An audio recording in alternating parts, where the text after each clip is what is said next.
I have started working on the 7th book in the Bharat series. Oh, So that's that very is good. that research is currently going on. Excellent. Can we Very start now, good. ma'am? Yes, we'll start. A very good evening to all, and I request our chairperson, Mrs. Jayashree Mohta, to address all of us. Good evening, Shri Ashwin Sanghi, and a very warm welcome on behalf of the principals, teachers, and students of the Sarla Birla Group of Schools. It was a chance encounter.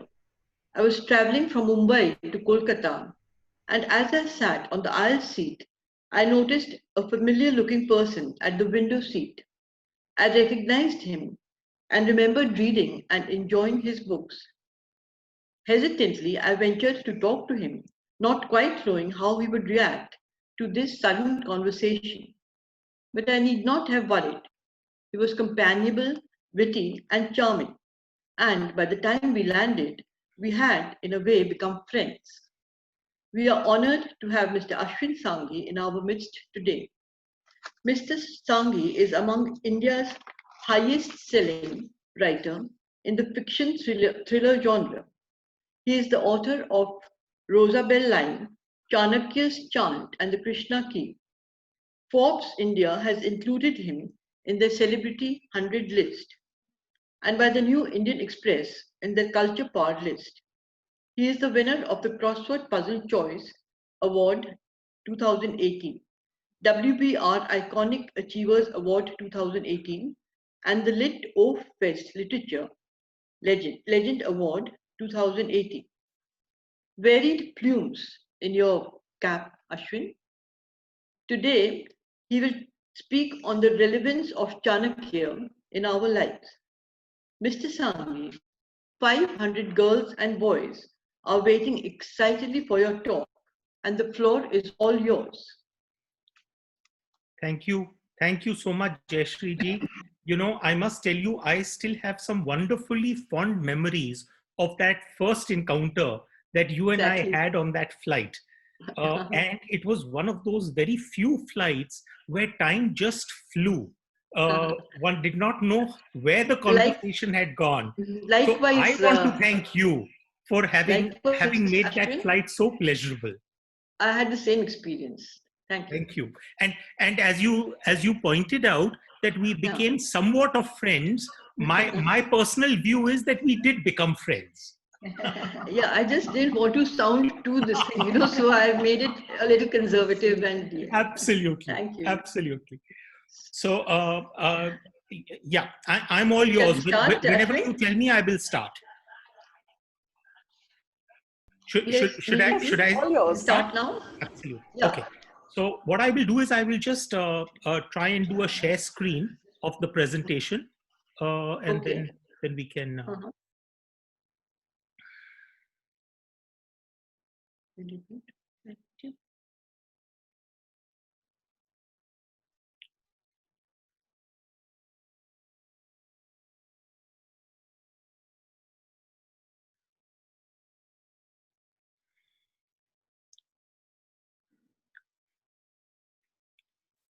And we are on. Can everyone get the share screen now? Is the presentation up and running for you all? Yes. Yeah? Lovely. Yes. So I'm so delighted to be here, Jayashree ji, and I'm so delighted, Meenakshi ji. Thank you for inviting me here. And of course, these are difficult times that we are in, but we can try and make these a little more interesting and a little more enlightening by spending some time together on talking about this rather fascinating topic of Chanakya and his relevance to our times. Now, most of you know me as the writer of books in the Bharat series, known as the Rosabelle line, Chanakya's Chant, the Krishna Key, the Sialkot Saga, Keepers of the Kal Chakra, and the Vault of Vishnu. And then, of course, I've also dabbled in crime thrillers along with James Patterson. And of course, I run a separate, completely independent series of non-fiction self-help books, which are known as the 13-step series. But at the time that I started out, honestly speaking, I had no clue that at a certain point of time, I was going to come close to the 2 million mark.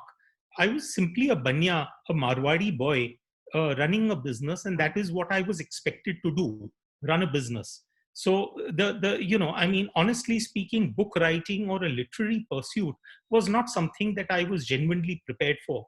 My educational qualifications are not a BA in creative writing or in literature or even in English for that matter. My qualifications are an MBA in finance from Yale University. So I mean, you can imagine what a 180-degree turn my life took. And so from the world of business, I went into the world of books. The person who guided me in this was actually my grandfather, who always had a wonderful take on most things. He used to always tell me whenever I would go to him and I would say, there is this dichotomy here, there is this fundamental conflict. He would say that Lakshmi is of little use without Saraswati. And, their relationship is rather strange. It is only when, Lakshmi in that sense is rather innately curious about Saraswati. Lakshmi wants to go wherever Saraswati goes. And if Saraswati goes away, then so does Lakshmi looking for her. So what he said is that when Lakshmi and Saraswati sit together, then that is when Ganesha appears. And in that sense, wealth and wisdom, which is Lakshmi and Saraswati, are an indication of well-being. So if you want well-being in your life, then you need a combination of both wealth and wisdom. And in certain ways, I find that resonates with what Kautilya was telling us when he wrote his seminal work, the Arthashastra. The Arthashastra essentially means the science of wealth. He's talking about knowledge, which is science, and he's talking about wealth. In effect, that Lakshmi Saraswati relationship exists in the very title of the Arthashastra. Now think about this. In at least in dharmic philosophy, we have always been told that there are four goals, the four levels of those goals. At the very base is kama, which is pleasure, desire, love. Then you have, of course, artha, which is wealth, power, material well-being. Then dharma, which is duty, righteousness, law. And finally, of course, you have moksha, which is the ultimate self-realization and salvation. Now, the Arthashastra of Chanakya is concerned with artha, wealth, power. And so, if you really consider Kautilya's Arthashastra, what he is talking about is these two words, artha and shastra. Shastra meaning science, artha meaning wealth. In effect, the Arthashastra is the science of wealth. Now, we all know the basic story that we have grown up hearing. And this, to a very great extent, is a combination of what is historical fact and what is material that has over the years become a legend. We know that Chanakya was, of course, a Brahmin who lived in the kingdom of Magad. And the king in those times was Dhananand. And of course, Chanakya was invited to a banquet laid out for several Brahmins. At that particular banquet, he was not treated with respect by Dhananand. And in the process, Chanakya was, of course, very, very upset. And he, of course, promised, he took an oath at that moment that I will completely vanquish your dynasty and I will not tie my shikha, my ponytail, till the time that I have done so. So in that sense, it is a beautiful story because we love stories of revenge. We love stories of the underdog who eventually gets his day.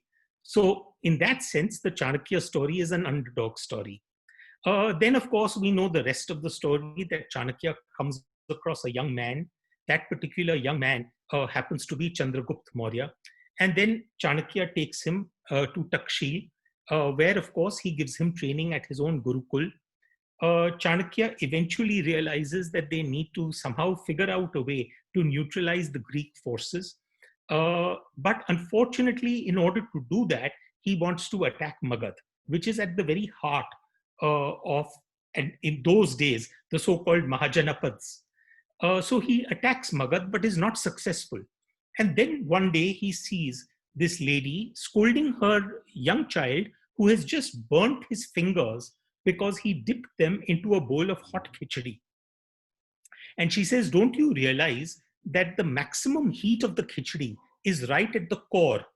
But on the other hand, if you start from the outer rim and work your way inside, you will not burn your fingers. And Magat says, and Chanakya realizes, it's one of those batti on moments where he suddenly realizes that why am I going to the core? Let me attack the outskirts. And that is what he starts doing.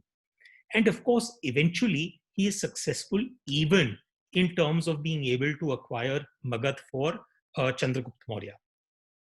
Now, if you look at the map prior to 600 BC, there are of course 16 major Mahajanapads.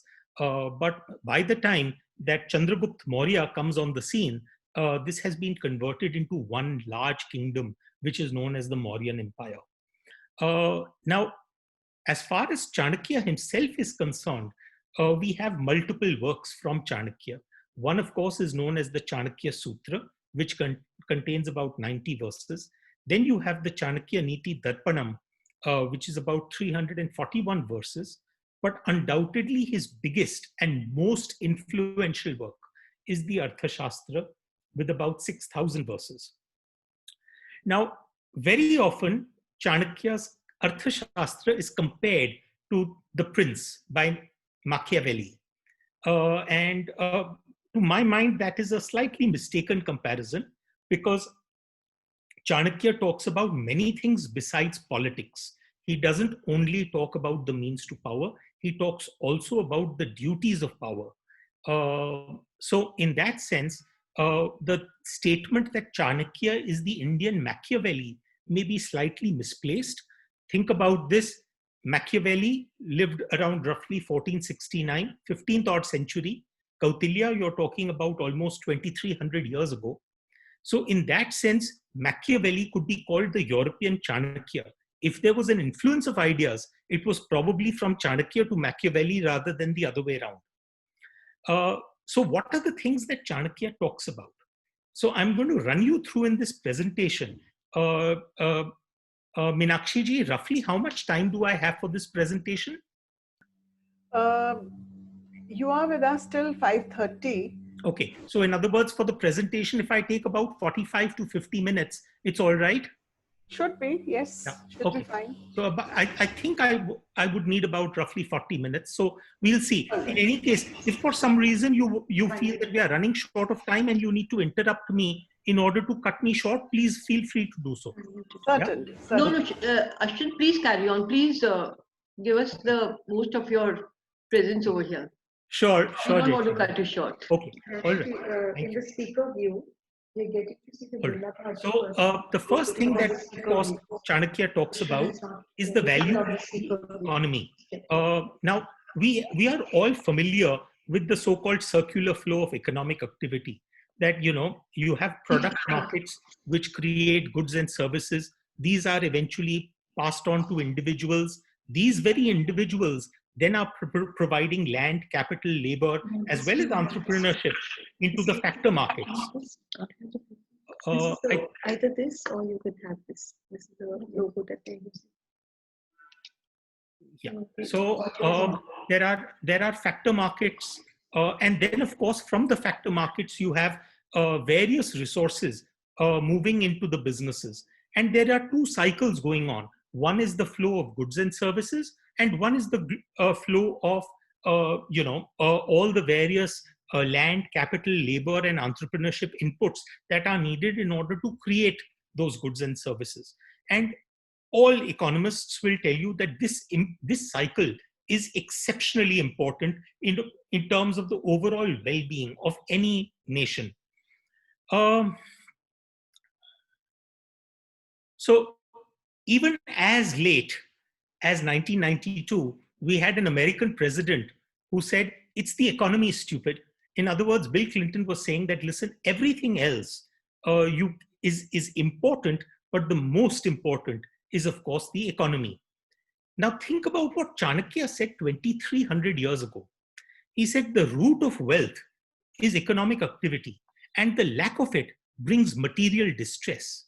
In the absence of fruitful economic activity, both current prosperity and future growth are in danger of destruction. Incredible. A man sitting 2,300 years ago has this sort of a vision related to the well-being of a nation, related to the economy. Now, from the economy, let's come to another value that he talks about, which is the value of information. We are living in the information age. We would not be having this webinar. We would not be having it if this entire internet bandwagon hadn't taken off in the last few decades. But beyond that, see what Chanakya talks about: information. You know, there was a great strategist called Sir Francis Bacon, and he said, "He that would keep a secret must keep it secret that he has a secret to keep." Incredible that even if you have a secret, keep it secret that you have a secret. That is the level of secrecy that is required in order to protect your own interests. Now, for a minute on this chart, I want you to think about this. I've presented here several countries: France, Pakistan, India, UK, Canada, China, Germany, USA, Russia, Israel. Any idea as to what these countries represent? Well, frankly, it's a top 10 list of the intelligence agencies of countries around the world. So what are the top 10 intelligence agencies around the world? These are the countries which are shown on the slide: France, Pakistan, India, UK, Canada, and blah, blah, blah. Now, for a minute, look at these words on your screen: Medaka, Prasanna, Asav, Mereya, Madhu, Kapishyana. All of these words, what do they really mean? I'm not talking about some very, very fancy strategy here. Ashwin Sanghi tends to write fictional novels, and as a result of which I always look for these interesting nuggets in everything that I research. Actually, you'll be surprised to note that Medaka is rice wine. It is wine made out of rice. Prasanna is barley liquor. So in other words, beer. Asav and Mereya are rum. They are made from jaggery. And Madhu, Kapishyana, and Harahuraka are all different forms of wine depending upon the source and depending upon the region from where they came. Now, why am I talking about alcohol to you in a presentation about Chanakya? Well, the funny thing is that in the Mauryan state, they had no moral scruples about consuming alcohol as long as they could make money from it.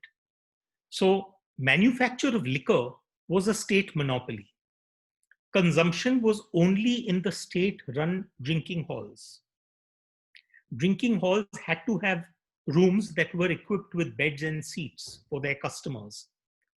The chief controller of alcoholic beverages was in charge of these particular pubs, as they were. The liquor could only be sold against cash, not credit. But most importantly, Chanakya wanted to employ agents who will keep watch for those who spend lavishly. Now, does this strike a bell? It was his ancient information system in terms of keeping a watch on those who were lavish spenders. It's almost in some ways revenue intelligence of that time. In addition to that, he realized that the maximum information imparted is when someone is inebriated, when someone is under the influence of alcohol. So he had spies who were stationed at these drinking halls in order to collect information from the inebriated customers. And of course, most importantly, to identify those without a known source of income. So what did Chanakya say about all of this? He said, never share your secrets with anybody. If you cannot keep a secret within you, do you really expect that others will keep it within themselves? And he set up an entire information system, which meant that he was in a far better position to manage both his friends as well as his foes. Another very interesting perspective brought, and today a lot of people talk about time management. But remember one thing, the Arthashastra has been written 2,300 years ago. So to have that concept of time as a valuable commodity is a rather interesting and a rather revolutionary concept. So actually, in some ways, Chanakya sucks the life out of the king. He completely sucks his life out because he gives him a minute to minute schedule that needs to be followed in order to administer the kingdom. Uh, it was Henry Ford who said, "It has been my observation that most people get ahead during the time that others waste." Interesting. Uh, if you look at the normal 24-hour clock that we have, the Mauryans, of course, did not have a 24-hour clock. Their time ran slightly differently. They basically, of course, had sunrise, noon, sunset, and midnight, but they basically had muhurats within them. So there were 16 muhurats of the day.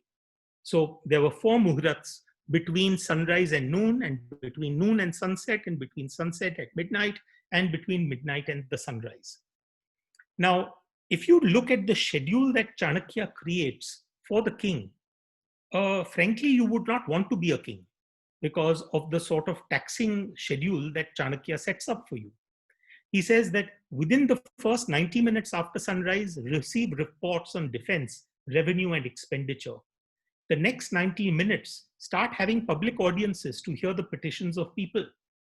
Of course, he then provides 90 minutes for personal time, which is bath, meals, and study. Then receive revenues, tributes, allot tasks to your ministers. The next 90 minutes, write letters and dispatches.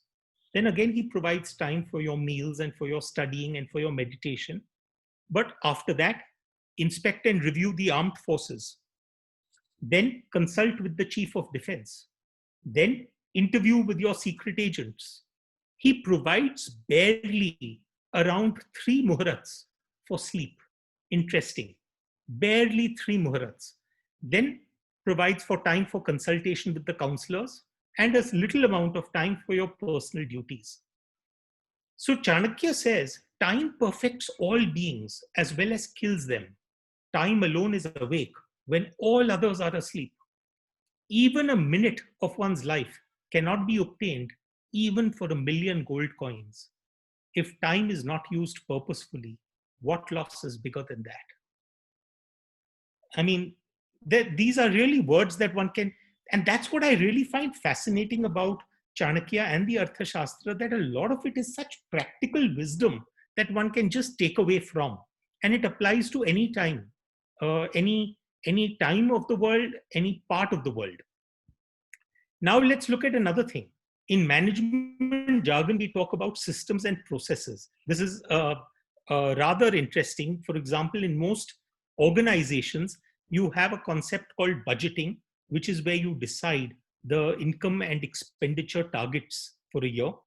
Then, of course, you have accounting, which actually aggregates the income and expenditure of that year in order to find how you have done vis-a-vis your budgets. Then you have an audit process in which the auditors come in order to check whether your accounting is correct and whether your accounts actually reflect the true picture of what you did. And then, of course, you have financial reports emerging from that audit process, which then enable you to end up doing the budgeting next year. Those financial reports become the basis of how we performed this year and how we will perform in the future. Now, what is very interesting is, of course, in India, we have the Office of the Comptroller and Auditor General. But if you look at the times of Mauryan times, you had actually the Samaharta and the Samnidhitra. This actually was that time's controller and auditor. And they were given a very, very high responsibility within the Mauryan Empire. The chief controller and the auditor was a separate designation, but his job was to maintain profit center accounts for each government department with a stock register, a labor register, and a payroll. The accounting day of 354 days of a lunar calendar closed on the full moon day of Ashad, which is sometime in June, July. Inspectors to be selected such that the king may feel free to punish them. So what Chanakya said was, don't appoint people where, for example, a king's relative should not be appointed to this post because the king will then hesitate to punish them. So it is better to have people who are distant from the king. On closing day, all the officers had to appear at one central place with all their sealed account books. The officers were never allowed to mingle or to discuss anything amongst themselves, because then they could share whether they were up, down on their revenue targets, or whether they had done anything with the books. So they were kept at a distance from one another. The CCA had to check daily, fortnightly, and yearly accounts. Punishments had to be prescribed for the loss of revenue or the discrepancies between book balances and physical balances. And then what does Chanakya end with? He says, just as it is impossible to know when a fish moving in water is drinking it, so it is impossible to find out when government servants in charge of undertakings misappropriate money. Does this sound familiar to all of you? I mean, we are dealing with such issues of corruption in our country. I sometimes wish that we had a Chanakya around to be able to solve all of those. Yes, sir. Very relevant, Ashwin. Sounds familiar indeed. That sounds very familiar, no, Jayashree? Yeah. Very, very, yes. So anyway, let's go to another topic, which is of course the buzzword these days, is what is the ideal form of taxation? And again, I find that this man was way ahead of his times. You know, if you really look at the Mauryan taxation system, own income was roughly about 1/6 of revenue. So in other words, you were paying a flat tax rate of about roughly 16.5% odd. I mean, today we would die for that tax rate, Jayashree ji.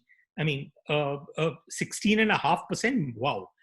And then transferred income, which meant that in case you had won something or a lottery or someone gave you a gift, then it was really 1/4, which meant 25% taxation.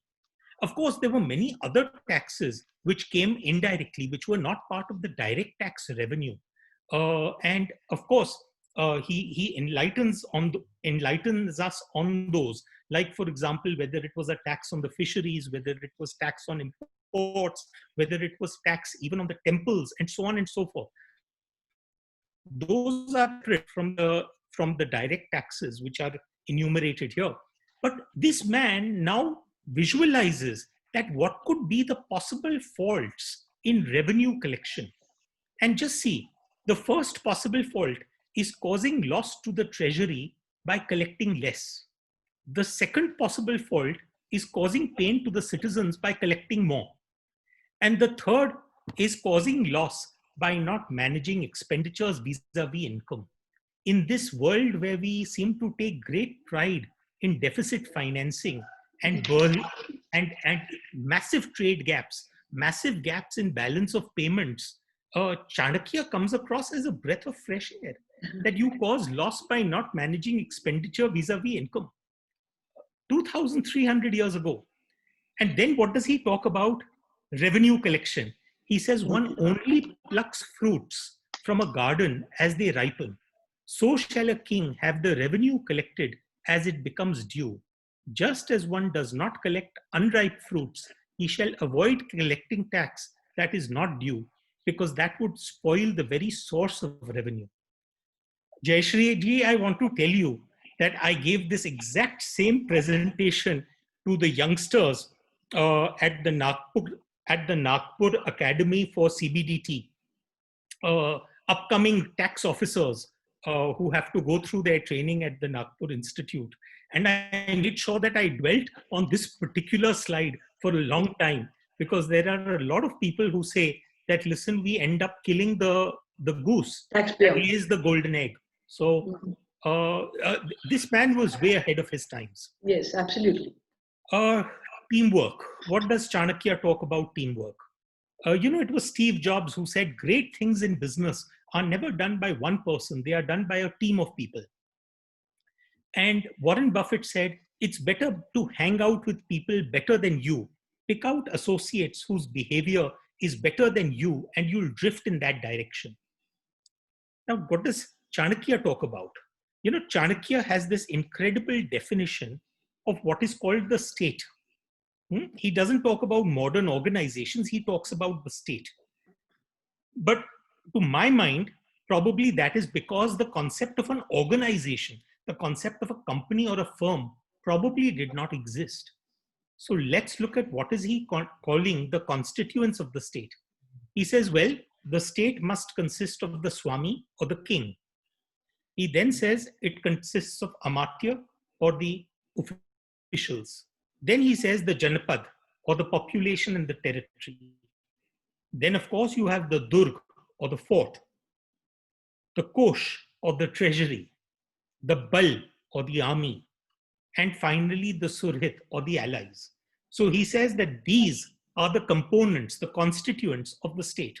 But now for a minute, let's look at today's modern enterprise. What happens in the enterprise? Well, you have, of course, a CEO, which is very similar to a king. And then you have management, which is the officials. And then you have the shareholders and your customers, who are the Janpad, who are basically the constituency you are catering to. And of course, you have a market which you need to protect, which is your Durg, your fort. And then you have capital. Capital is required, which is your Kosh, your treasury. Finally, you have people, which is your army. The down the line, whether it's your workers, blue collared, white collared, everyone who eventually gives you bal to be able to execute your ideas.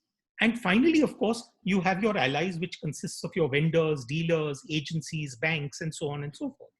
So really think about this, that what Chanakya was giving us at that time was almost the entire context of the team that is needed in order to be able to run an enterprise. You could quite easily take the definition of the state and apply it to the definition of the enterprise.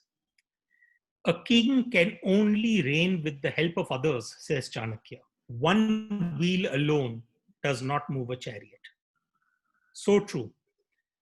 Let's look at another concept, human nature and perception. One thing that Chanakya has a huge problem with is human ego.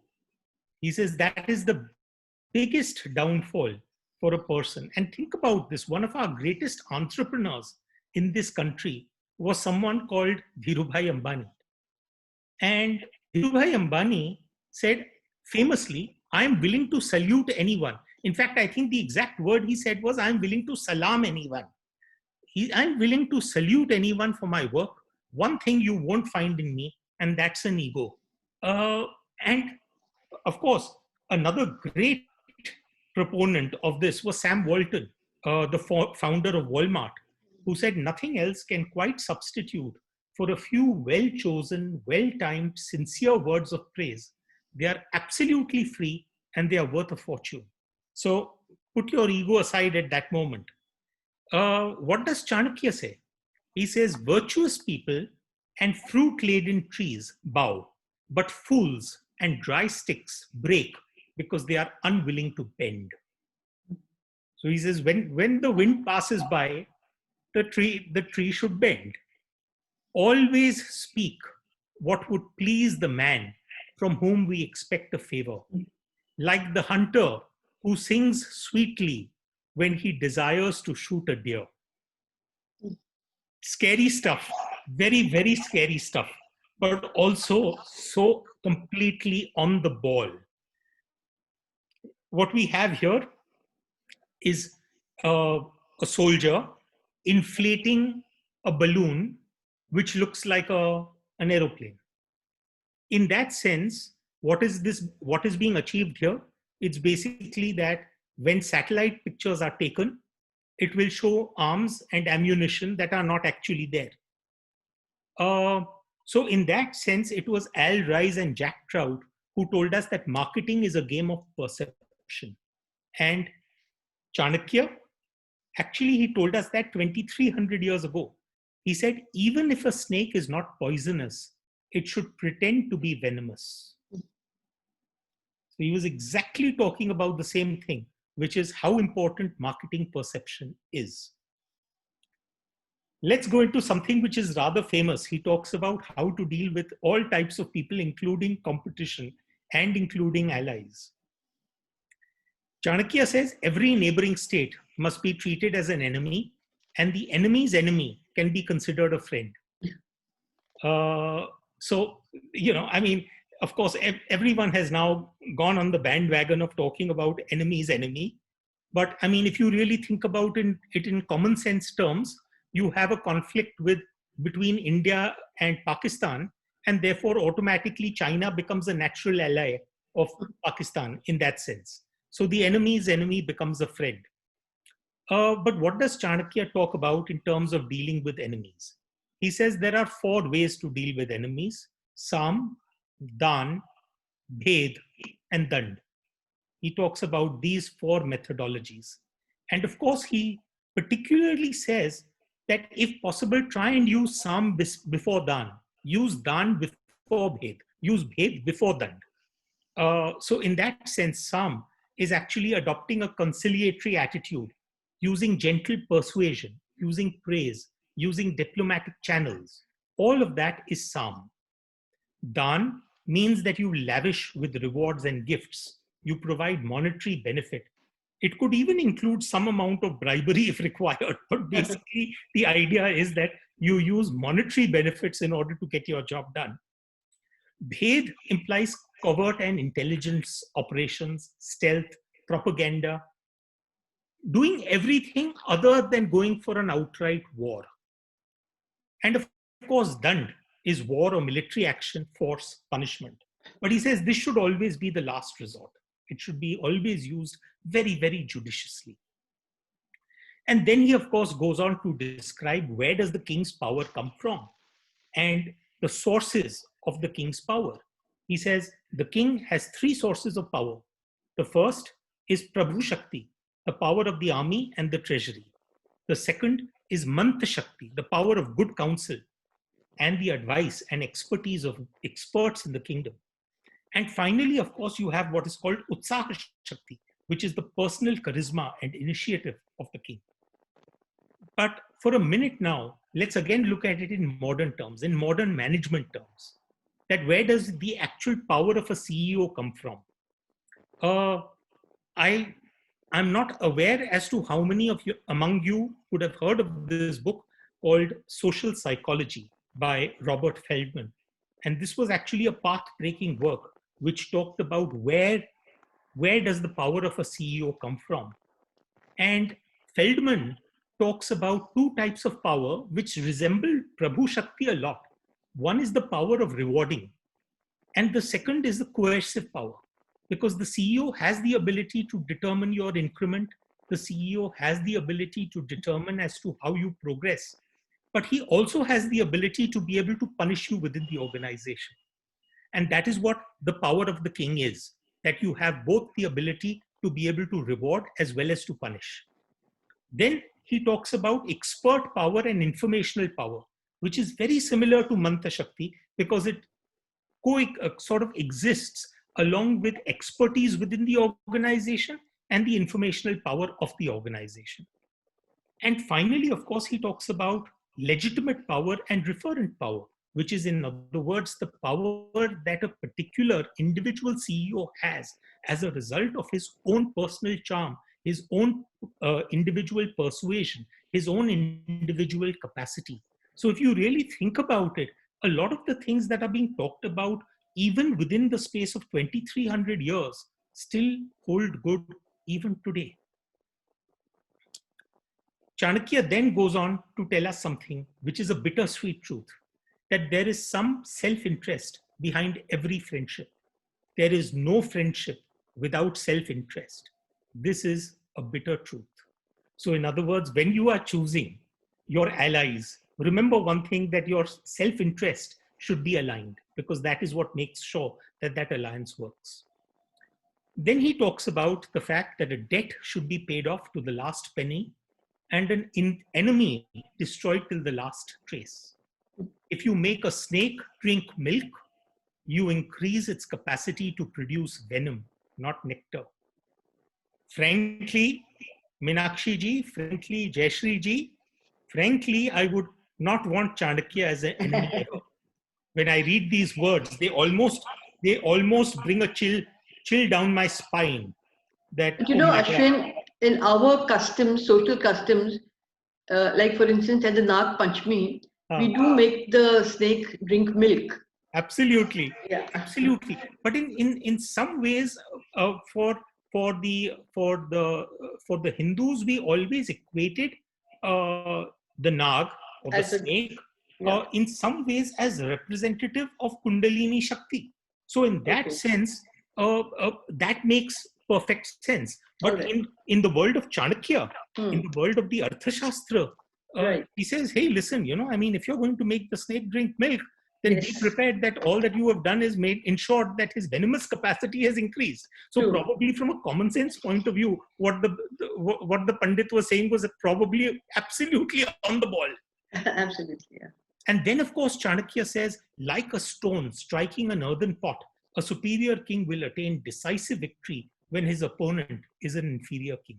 In other words, choosing that moment when to strike is equally important.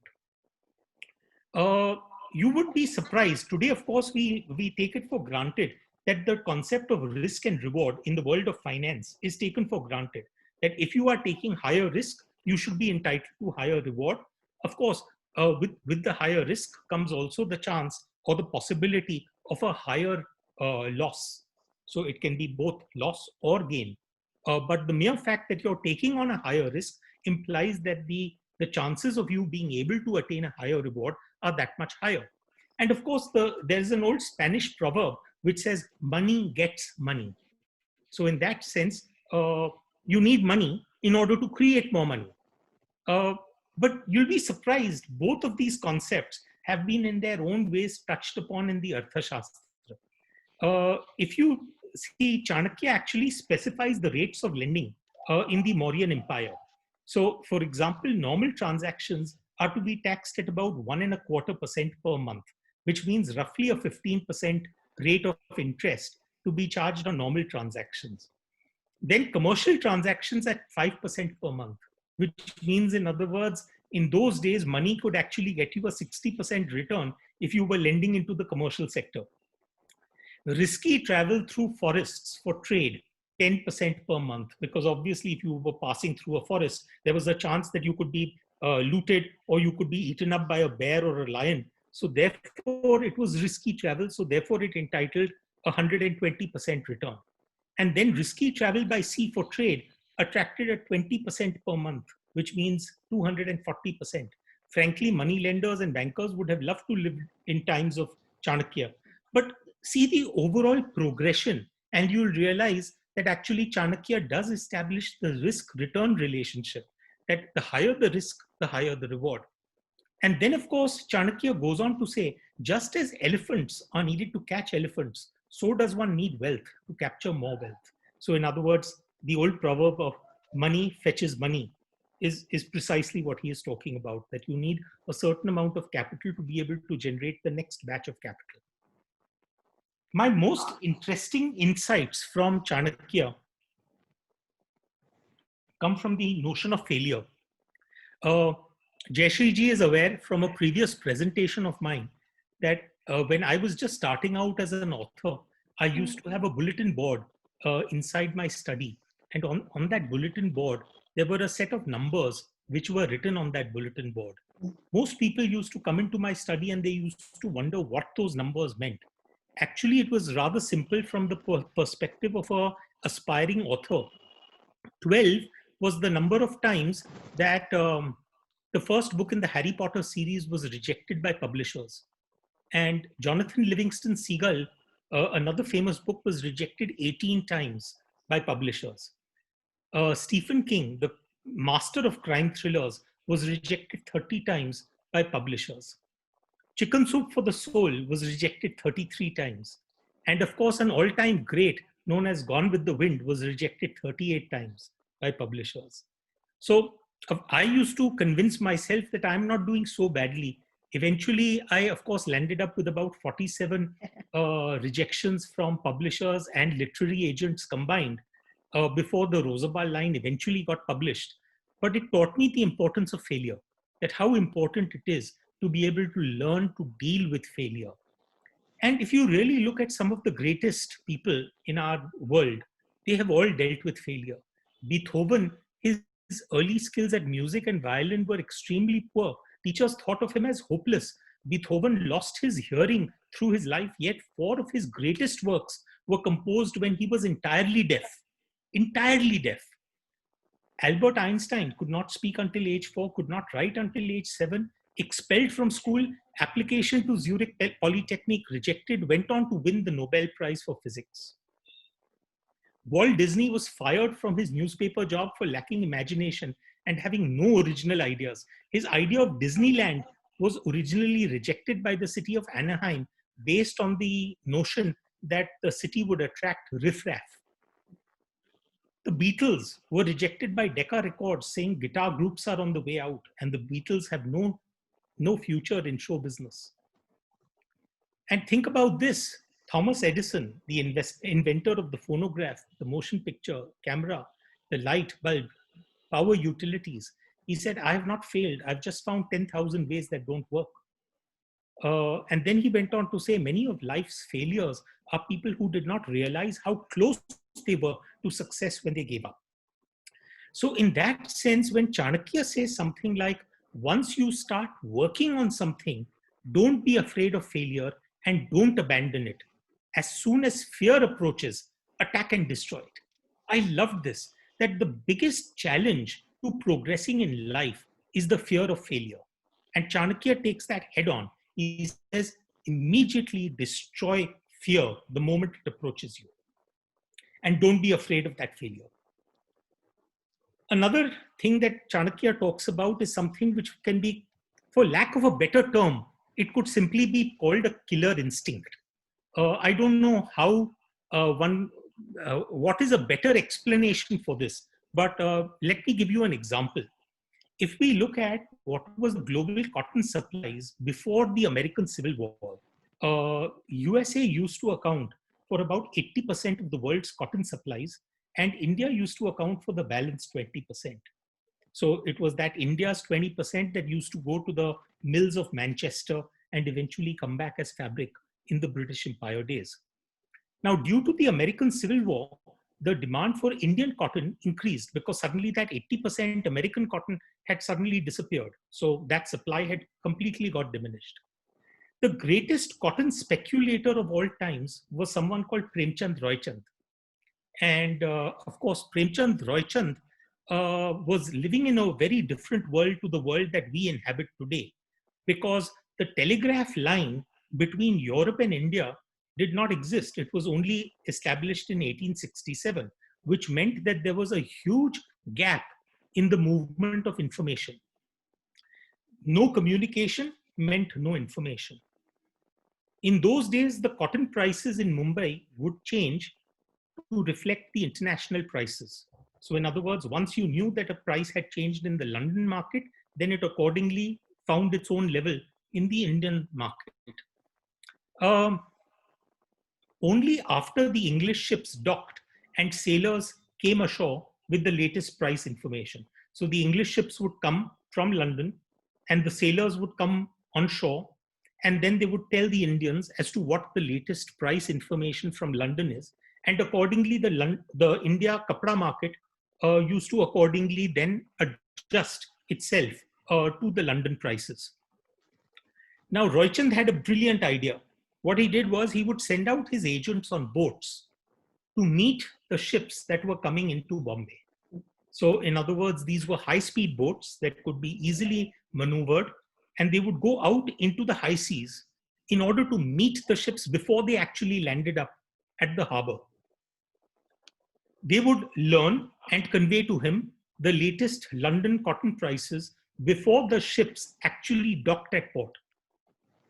Now, Roychand would then take massive positions in the cotton market before anyone else knew where the prices were headed. And obviously, Roychand reaped enormous profits from that cotton boom. So what, of course, a lot of people say that Roychand was the greatest speculator of all times. what they don't understand is that Roychand was not speculating because he already knew where those prices were headed. All that he was doing was actually taking arbitrage positions on cotton prices. So what is the point of this story? What I'm saying is that Chanakya says in the Arthashastra, there's no point in being too upright in your dealings.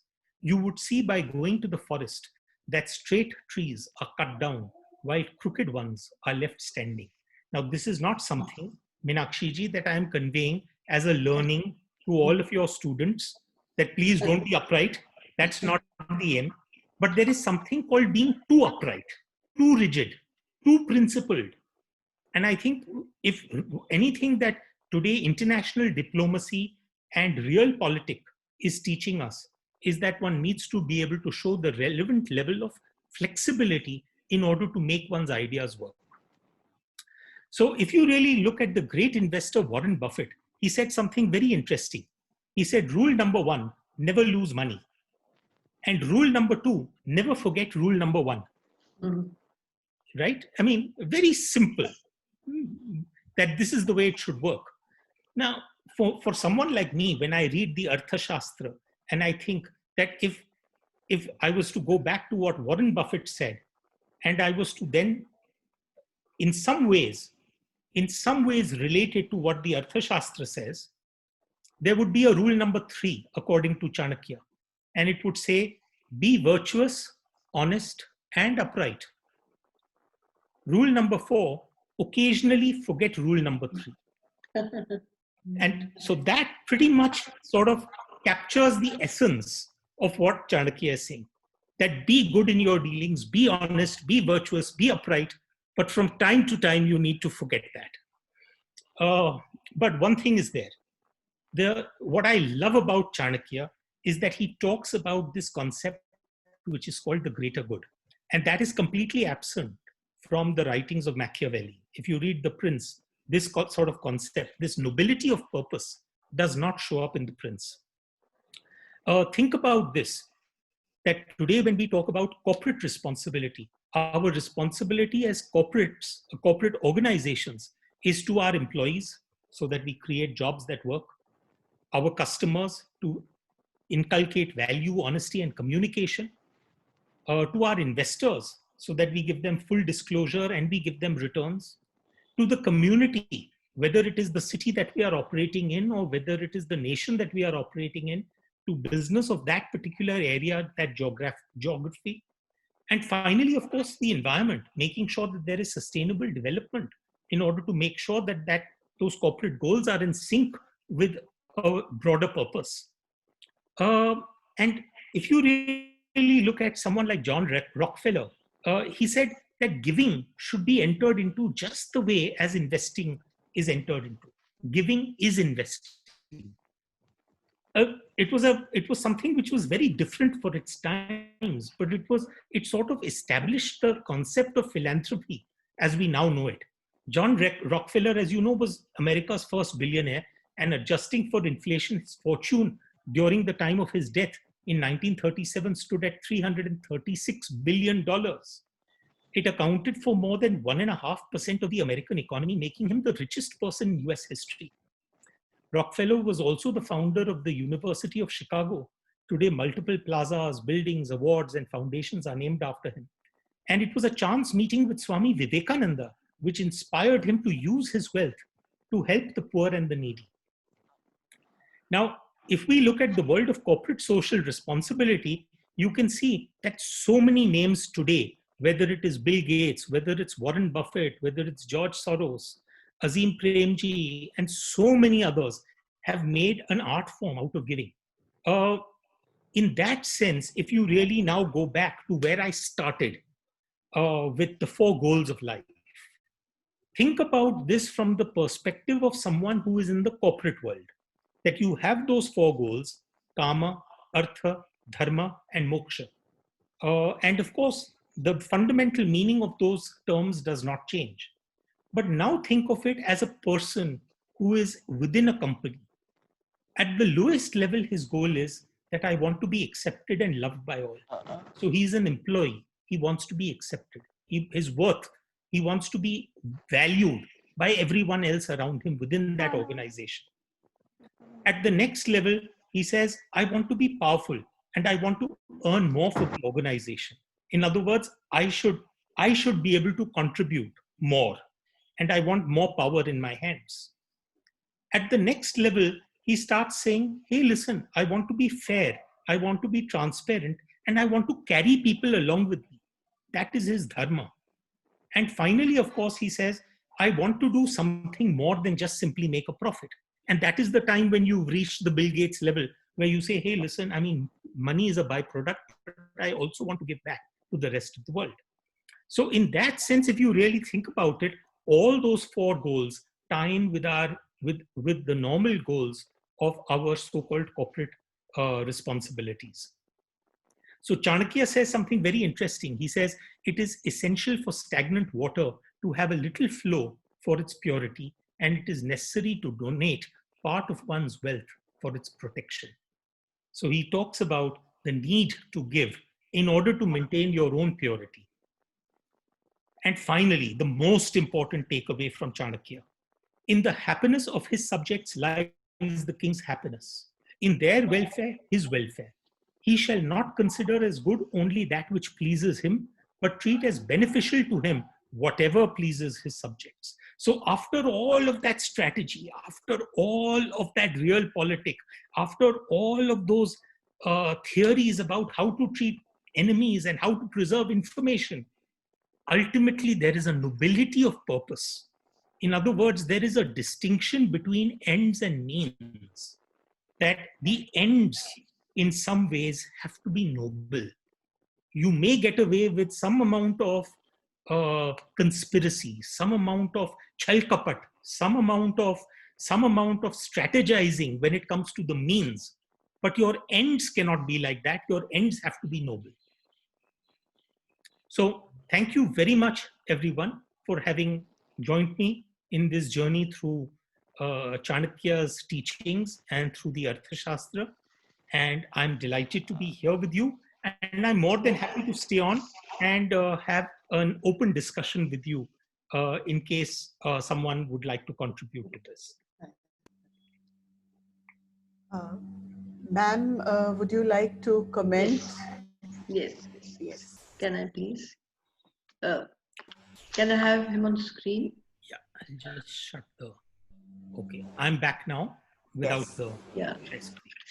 So that was so fascinating, Ashwin. I mean, Chanakya's story is interesting in itself, but when you relate it to us with all your interpretations, your research, your wisdom, your experience, it was just absolutely, we were just spellbound, you know, and I'm sure so were the children. It was very, very nice. Ashwin, thank you so much. It was wonderful. Thank you, Jayashree ji. It is always an honor to be with you, and it is equally my. I would say in some ways, sometimes when I look at it, I think for me personally, when I know that someone is very, it is the way a stage performer gets up on stage, and if the audience is receptive to him, then he performs that much better. To a certain extent, I am that performer on your stage, Jayashree ji. So in that sense, I tend to perform far better because of your constant motivation. No, you're very modest, Ashwin. Thank you. And you work so hard. You've done so much of research on our history, and it's remarkable. And I look forward to your new books, which I'm sure are going to be excellent. Thank you so much. And so I think now the children will ask questions. Sure. Yes. Yeah. Sure. Mr. Sanghi, that was a wonderful session, and I think I've become much more wiser now. So thank you so much. And now there are some questions I can see. This is Prithviraj Bhattacharya from Birla Bharati School, Kolkata. Prithviraj, please ask your question. Good evening, sir. Hi, good evening. Sir, I am Prithviraj from... Hi, Prithviraj. Nice to meet you. It's wonderful to meet you, sir. I am from Birla Bharati, Kolkata. And I just cannot express my gratitude in mere words that how privileged I feel to be a part of this extraordinary experience. So It's like a dream No, come true. I am equally privileged to be with each one of you, Prithviraj. And what a lovely name you have, because Ah, as far as thank I'm you. concerned, Prithviraj will always remain one of my greatest icons. And I talk about him extensively in my book known as The Krishna Key. But Oh, and nevertheless, I am delighted to be with each one of you, and I'm more than happy to answer any question that you may have. all right. So the question that I have is that Chanakya's policies are very diplomatic. So how will these philosophies help us maintain a better harmonious balance in our personal lives and also help us better project our emotions to the people closest to us? Sure. I think if you really, one thing we must remember, a lot of the a lot of the drama surrounding Chanakya's life.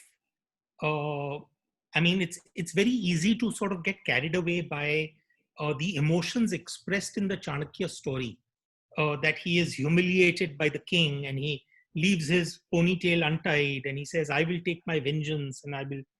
But remember, I mean, before I answer that specific question of yours, I need to tell you one thing, that to a certain extent, Chanakya wrote a lot, which was the Niti Shastra, the Artha Shastra, and all, but very little was written about Chanakya. So his life story, as it were, was was very rarely mentioned. The first reference that we have to the life story of Chanakya is actually a Sanskrit play which is known as Mudra Rakshas. And Mudra Rakshas is written by a Sanskrit poet called Vishaka Datta, and that is written almost about 700 years after the passing away of Chanakya. And of course, it's written as a play which is meant to be performed on stage. So, in that sense, now Mudra Rakshas has become the standard for our historical texts. We treat it as history, but it's very possible that Vishaka Datta was an ancient Ashwin Sanghi, so he was combining fact and fiction. And in that sense, he was basically narrating a good story. So, in that sense, we do not have a very in depth understanding of the actual life of this person that you may decide to call Chanakya or you may decide to call him Kautilya. But the point is, our version of his events comes to us from Vishaka Datta. The little that we can glean from the Arthashastra itself is that Chanakya tells you to basically make sure that you have the right circle of friends and advisors around you so that you are always conscious of the company that you are keeping. He says that, listen, don't reveal too many of your secrets, don't be too open. We are living in a world, Prithviraj, which is of social media, where everyone, before they have even uttered something to their spouse, they end up going on Twitter and putting it out there. So he talks about how important it is to be able to maintain preserve your secrets. And he talks about the fact that you have to understand that relationships depend upon some level of self-interest. So he gives you the necessary tools to be able to manage your relationship with the outer world. And I think that is very important. In fact, honestly speaking, Prithviraj, in case there are kids here who are interested in understanding more about the Arthashastra, there is a wonderful translation of the Arthashastra itself. It is an English translation of the original Sanskrit work, and it is by someone called Rangaraj. And Rangaraj's translation is available through Penguin. You can pick it up on Amazon or any bookstore. It is one of the Penguin Classics edition. And this is something which is incredible, because if you will read the Arthashastra, frankly, Jayashriji, it reads almost like an ancient manual of McKinsey. It was almost like a manual authored by McKinsey in 320 BC, where it is almost like a prescription of how to run a country. So, in that sense, I do believe that frankly, I believe that Arthashastra should be required reading in our course curriculum. But nonetheless, I would say, at least for those students who are interested, they should go and pick up this book. I certainly will. I will look it up. So that was a wonderful Thank question. you so much, sir. Thank you. Yes. Yeah, yes, Meenakshi can ask. Yes. No, So we have Disha Agarwal from Birla Divya Jyoti School, Siliguri. So Disha, please ask your question. A very good evening, sir.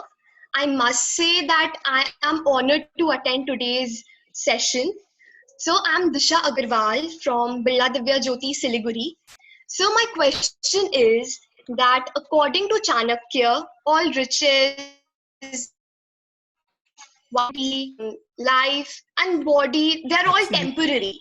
So, then what exactly is constant and permanent then? Okay. Disha, you've asked me such a difficult question that honestly speaking, I don't even know where to begin the answer to this sort of a question.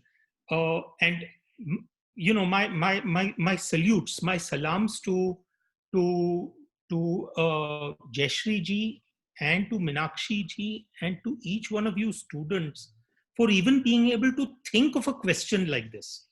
I don't know whether this answer would really come from Chanakya himself, because Chanakya never attempted to be answering questions beyond the realm of Artha. So he wasn't attempting to project himself as being something who could offer you guidance on attaining moksha.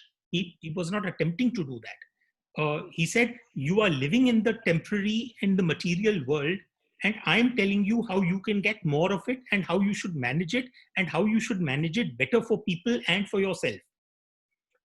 So he's not trying to be some great sadhu or rishi or muni in terms of teaching you as to how you could have, how you could free yourself maybe from the karmic cycle of birth, rebirth, birth, death, and rebirth, as it were. But having said that, to my mind, at least the way I see it, is that different people are able to work their way towards moksha through different paths. Now, what do I mean by that? The To my mind, there are some people who come into this life with bhakti yoga. They basically have an ability to be able to just intensely love the divine, and as a result of which they are eventually able to go beyond this world and to meet their maker and to become one with the universe, as it were. There are those who I think achieve that path maybe through Gyan Yoga. Someone like me, I'm not an intensely spiritual person, but I'm always in the quest for finding knowledge, for finding some information. I'm more than happy to be corrected where I am wrong, because I see it as a journey towards attaining a higher level of wisdom. Maybe I may not attain it in this life, but I may attain it in a future life. So there are those who attain it through Gyan Yoga. There are those who attain it through mantra, tantra, yantra. There are multiple paths. And this is what is great about, in some ways, as it were, the great so-called dharmic philosophies uh, in our, uh, I mean, if you really think in terms of dharmic thought, we never had a situation where we were trying to enforce one singularity. I mean, dharmic thought is essentially in nature, it is very, very plural. It embraces multiple truths. You can have 33 million deities which can be part of the same family. Jesus Christ can be incorporated on the facade of a Hindu temple, and a Buddha can be absorbed as an avatar of Vishnu. I mean, you can be Astik or Nastik, you can be Shaivite or Vaishnavite, you can be vegetarian or carnivore, you can be a fire worshipper, idol worshipper, or a nature worshipper. You may worship Shiva, Shakti, or a combination of both. You may see the path to enlightenment as Yantra, Tantra, Mantra, or none of the above. One person may say that the Shivling is a stone, and another person will say that the stone is a Shivling. Everyone is welcome. You can have 300 versions of an epic called the Ramayana, but your version does not negate mine. In that sense, I think the one thing that comes across through dharmic thought is plurality. So you will eventually, Disha, find your own path. That's the point I'm trying to make, that there isn't one path. And that does not come across in either Chanakya's writing, nor does it come across in dharmic thought. maybe you will find a completely different path to all of it. Wonderful, Ashwin. So Yes. well explained. And I think without meaning to, you have defined Hinduism in a nutshell. And you have defined Hinduism in a nutshell and so beautifully. Thank That you, was a Jaspreet. lovely, Explanation. that was lovely what you spoke just now. Thank you. Thank you, Ashwin. Thank Okay, brilliant question, Disha. And as ma'am said, a beautiful explanation, and it enriched us further. So there's a next question coming from Arman Mathur from Birla Vidyaniketan School, Delhi. So Arman, please ask your question. Good evening, sir. My name is Arman Mathur. I am from Birla Vidyaniketan, New Delhi. I am in Hi, class Arman. 12. Nice to meet you. Likewise, sir. Sir, I am a humanities student. So history and political science is Sure. essentially the prism through which I view your work. Of course. And forgive me, I'm taking the liberty of using a phrase which you've used in your presentation, which is the Okay. world of Chanakya. Yes. And I was about to say it is anchored in a diabolic pragmatism, but I won't use the term diabolic because Mhm. that is more suited to Machiavelli. And Sure. you've explained that Chanakya's is more of a humanized pragmatism. Of course. So, sir, allow me to take this to your book, Chanakya's Chant, Sure. in which you've sort of fictionalized, and through that fictionalization, you've contemporized Chanakya, Sure. right? And you've pointed out that lies, deceit, trickery, propaganda, and all of this sort of an amoral ruthlessness which we Yes. associate with modern politics today, it is Absolutely. something which is not new. It is something which has been there for since time immemorial. Yes. So my question to you is basically about two schools of thought on your genre of writing. Okay. One is led by someone like an Amartya Sen, who says that there are Okay. ongoing historical traditions, right? That somehow ancient practices and ancient traditions have shaped democratic politics as we know it today, basically enriching the present through the past. Sure. And then there is someone like a Ramchandra Guha who Okay. says that there should be a clear distinction between the past and the present, between Sure. contested historical truths and Yes. necessary democratic practice, right? Okay. So, sir, what I want to know from you is, do you also feel this emphasis on the relevance of ancient political figures and this emphasis on this relevance to modern politics is Sure. somewhat counterproductive? Okay. Again, wow, wow, wow, wow, wow. Thank you so much. What a brilliant question. Seriously. Uh, Arman, I don't know whether, frankly, the jury will be out on this question for a long, long time. Arman, had you read the book 1984 by George Orwell? Sir, I'm aware of what Okay. it talks So about, there is one dystopian very society. interesting line in 1984, Arman. George Orwell said that he who controls the past controls the future, and he who controls the present controls the past. So, in other words, when it comes down to writing history, because after all, when you write history, then you are controlling the past in a sense. So, in that sense, historians actually, in some ways, control the future. And then he who controls the present controls the past. In that sense, politicians of today, the ones who control the present, in some ways are also controlling the past. And think about this very, very carefully. The interplay between history and politics is very, very sort of apparent. Uh, the way I see it is that history is ancient politics, and on the other hand, politics is simply contemporary history. I mean, or what has happened in the past has happened now again in the future. Uh, पुराने ज़माने में the rajas maharajas used to get out on their chariots and their elephants, take their armies in order to settle a political dispute.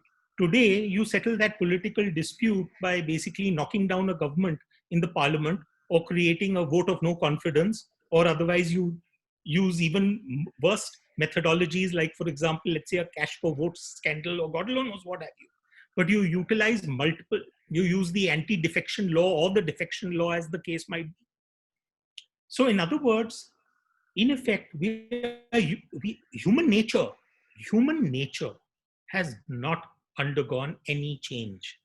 The method that we use to settle disputes has undergone a change, not the nature of human greed, not the nature of human wants, not the human quest for power, wealth, ambition.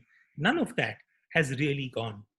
Um, and to a certain extent, I believe that that does influence our present day. So, for example, I mean, if you look at, let's say, right now, a day ago, we had the Ram Janma Bhoomi Pujan. And there were lots of articles that came about which talked about the fact that maybe it signals the decline of secularism in India. And then, of course, there were people on the opposite side of the ideological spectrum who were saying, no, no, nothing doing. At the end of the day, it means a rightful return uh, of a property which should have rightfully belonged to the Hindu faith. Now, between those two extremities, you will have a range of voices. But, I find it so interesting that when the original preamble to this Constitution of India was framed, the word secular was not included. It came much later. I mean, the Constitution came in the early 50s, whereas the word secular was inserted in the Constitution only in 1976 by Indira Gandhi. Now the question that arises in my mind is that why would the framers of the Constitution, which includes two individuals whose secular credentials cannot be challenged, Ambedkar and Nehru, I mean, these were two people whose secular credentials were not in question ever. Why would these two people purposely omit the word secular from the preamble? And when I thought about it, I realized that these two gentlemen and the other drafters of the preamble probably realized that in a country which is so essentially dharmic, like India, there is no way that you would be able to actually run a government by saying hands off from religion. You would not be able to do it. So why include the word if you will not be able to do it? Why use the word fraudulently? In that sense, because Nehru was very clear, he wanted basically the Hindu Code Bill to be passed, which implied reformation in Hindu laws. He could not do that if he called India secular. Or, for example, he was very clear that Muslim personal law would have to be recognized by the courts. He could not do that if India was called secular. He recognized that Hindu trusts would have to be taken over so that temples could be brought under government control. He could not do that if India was actually secular. So there were many, many things. But if you really think about it, it was the ancient legacy of government interference in religious matters that was carrying on even through the Constitution. So to my mind, I don't think we can completely divorce ourselves from our past.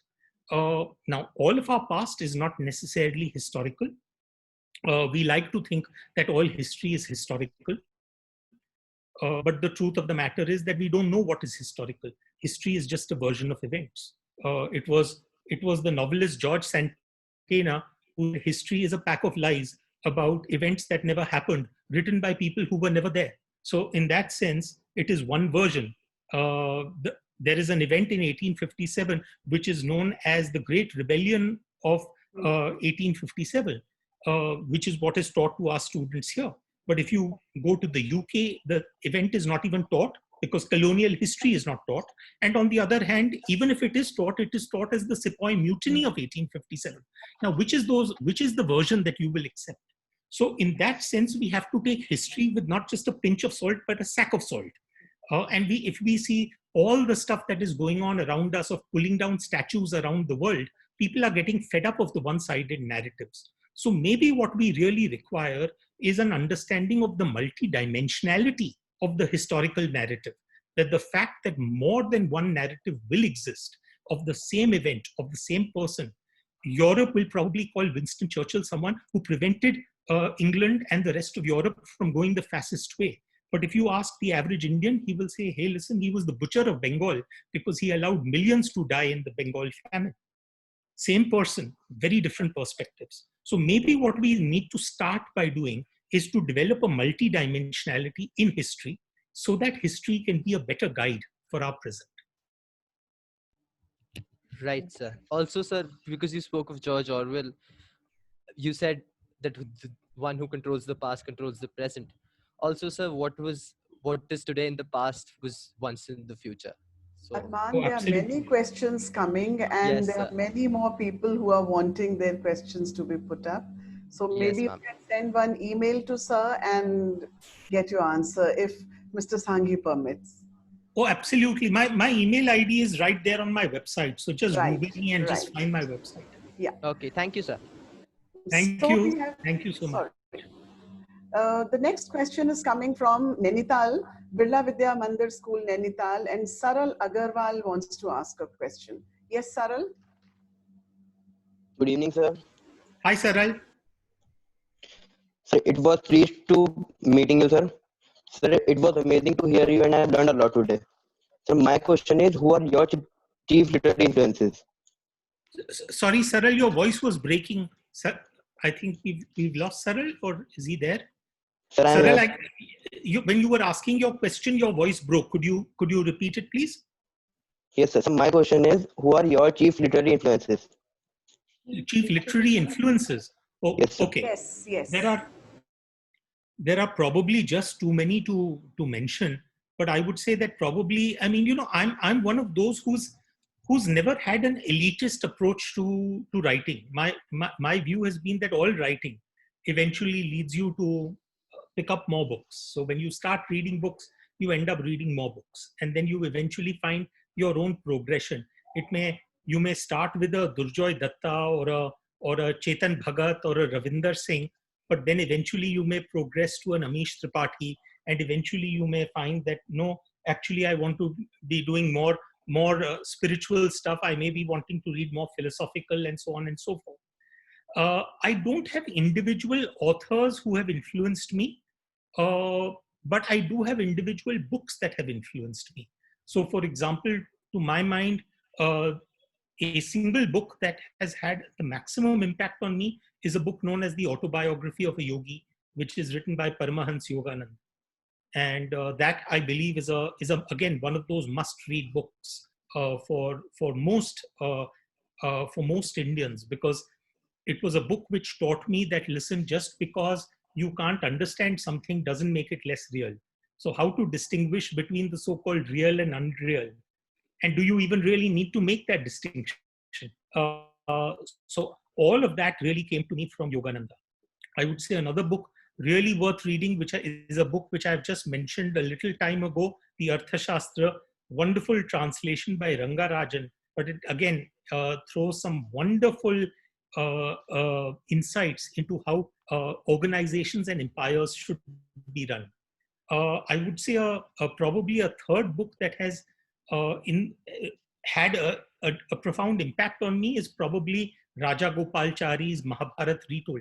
A lot of us are not going to revisit the epics in their original form. Raja Gopalchari's version is probably the easiest and probably the simplest and most lucid form of the Mahabharata. In fact, whether it is the Mahabharata or the Ramayana, both of those by Raja Gopalchari are superb. Then with it, moving away from Indian authors and philosophical ones, I would say another book that really influenced me was Freedom at Midnight by Dominique Lapierre. That was an incredible book because for the first time it taught me that history can be taught like a story. So I mean, there is no reason to make history boring. History can be so completely interesting that it can be a story that grips you like a thriller. Uh, I would say another book that influenced me a lot was a book called Jesus Lived in India by Holger Kirsten, a German scholar. That was again the book which led to my first book, The Rosabal Line, because I suddenly realized that there were so many connections between different faith systems and so many religions that there was far more that connected us than the stuff that disconnected us or the stuff that separated us. I would say amongst the fiction writers, probably one book that drove me to almost jealousy was Midnight's Children by Salman Rushdie, because that was a book where I realized when I read it, and when I read it a second time, I realized I could never be a writer like that. I realized that there was just no way that I could ever compete with that level of writing. But on the other hand, when I read something as simple and as commercial as, let's say, Dan Brown's The Da Vinci Code, I realized that, hey, listen, you don't need fancy words to be able to tell a great story. So at the end of the day, storytelling is very, very different to writing. And as a result of which, I'm also fascinated by commercial fiction, whether it is Dan Brown, whether it's John Grisham, whether it is Ken Follett, whether it is Irving Wallace, whether it's Arthur Haley, all of these great all-time greats in terms of writing commercial fiction are part of my library where I'm currently seated.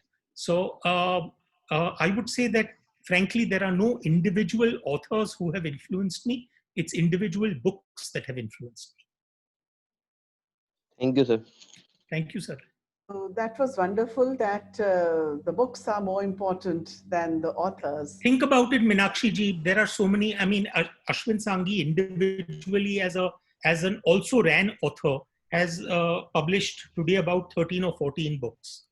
There is no way that all my readers can like all 13 or 14 of my books. There will be some who love the Rosabal line but hate Chanakya's chant. There are some who love Chanakya's chant but hate the Krishna key. God alone knows. Each one's preferences are different. So the point is that it's very difficult to actually have an all-time great author, because very often those same authors will let you down from one book to the next. Very true, very true. So this next question is coming from Mahadevi Birla World Academy, Kolkata, and she is Priyanka Bardia who wants to ask a question. Yes, Good Priyanka? evening, sir. Hi, Priyanka. How are you? I'm fine, sir. How are you doing? All well, Priyanka. I would love to say, sir, meeting you, even though it is virtually, is truly a dream come true for me. And it is an even bigger privilege that I'm getting a chance to ask you a question. Thank you, Priyanka. You are too sweet. Thank you, sir. Sir, you said in Chanakya's, you have shown in Chanakya's chant that Chanakya is such a sharp-witted person. He uses such smart, although evil, ways to get what he wants. And in the end, his motive is noble, which, as you said, is for the greater good. Even you said several times in your presentation that we would be lucky to have a Chanakya in our lives today. My question is, sir, what changes do you think would Chanakya bring about if he was the finance minister of India? Wow. Is it their level, whatever they know? Very nice, very, very smart. I must tell you, Meenakshi ji, the level of questions that these students have put to me. I mean, and I'm saying this with the greatest of honesty to each one of these students. Till date, I have rarely come across such well-crafted questions. Oh, such a proud moment for us, ma'am. Congratulations. Each one of you should pat yourselves on the back, because you've done such an awesome job. The principals and the teachers are to be congratulated, Ashwin. They are wonderful, each of them. No, absolutely, Jayashree ji, and we are truly blessed. I am blessed to be here amongst all of you. Priyanka, getting back to your question, to my mind, I think one thing that is missing in our polity today is the nobility of purpose. Everyone talks about Samdan Dandbhed and throws it around at the drop of a hat, that this is real politic and people required to do this in order to be able to get power and to retain power. But I think the nobility of purpose has been lost. I would love to see that nobility of purpose coming back into discussion. That do all of this, but do it with a greater good, with a greater purpose in mind. I think that is one thing that is sorely lacking today. But second is, in terms of basic governance, I think, the common sense approach to governance has disappeared. I have, as you might be aware, from time to time, I contribute editorial pieces to the Times of India. My articles appear rather infrequently, typically once every month or 2 months, but in which I do explore issues like this. But one of the approaches that I would say is that what Chanakya showed was basically common sense in governance. He showed that, for example, why should I try and impose a moral code on people that don't drink? Because all that will happen is if I outlaw alcohol, they will in any case find illegal ways of obtaining it. So I may as well control the alcohol trade in order to make sure that I bolster my tax revenues so that I can maintain my army. So it was common sense. Similarly, for example, the notion that, listen, don't pluck the fruits if they are not ripe. So understanding how much tax needs to be imposed is again a common sense approach. But even in terms of actual implementation, I mean, if you read the Arthashastra, you find Chanakya talking about what should be the width of a chariot road. Now, why should Chanakya be talking about the width of a chariot road? He's talking about the width of a chariot road because of the movement of the army. So, how can one chariot overtake another chariot on the same road in order to maintain the speed of the army? So, therefore, he specifies that when roads are built, what should be the width for a highway, what should be the road for the roads of towns, and what should be the width of village roads. Similarly, for example, a simple thing like preserving and protecting our capital, our treasury, our money. Chanakya realized that, hey, listen, if I have the entire treasury in one place of the kingdom, then it is going to be a sure shot method for robbers and looters to come and attack us. Instead, let me have a decentralized treasury. So I'll keep the gold and the silver and the jewels of the treasury in multiple places. But again, the problem with multiplicity of places is that someone or the other then that means knows where they are. So what he did was he created a system whereby he and the king knew exactly where a treasury was going to be located, and then a team of prisoners was sent in order to dig the treasury. They would dig it deep down so that robbers and looters could not reach there. They would dig it in the middle of the jungles, dense jungles, so that you had elephants, lions, tigers, and wild animals, so that people couldn't get there. And these were all prisoners who had already been conveyed the death sentence. So once they were done digging the treasury, they were immediately finished off. Now, you could call that exceptionally cruel, but it is again common sense because the man is already under the death sentence. The point I'm making is that a lot of the common sense approach that comes across in Chanakya's writings is exactly the sort of common sense that is lacking in today's governance. For example, I mean, we have such inflated cabinets, with multiple ministers and deputy ministers and ministers of state. I have said it on multiple occasions that when a new cabinet is sworn in, instead of giving charge of the ministry to a minister, why not simply give him 2 deliverables for the entire 5-year term? If you have 50 ministers, you would have 100 strong, deliverable, actionable points to be delivered in a 5-year term. Now, that is common sense. But frankly, common sense is not that common. Very well replied. Thank you so much, sir. Yes. The next question is coming from Ahana Sehdev, and she's from Sarla Birla Public School, Ranchi. Ahana, your question, please. Good evening, sir. It's Hi, really, Ahana. really a great pleasure to meet you, sir. My name is Ahana Sachdev, and I have a Nice to meet question you, to Ahana. ask you. Sure. It's in recent years, it's been a revival of debate on what nationalism stands for and the diverse perspectives of national integrity. So, do you think the call for Atmanirbhar Bharat will strengthen and cement the ideas of nationalism? And the second, to what extent does it manifest Chanakya's ideas of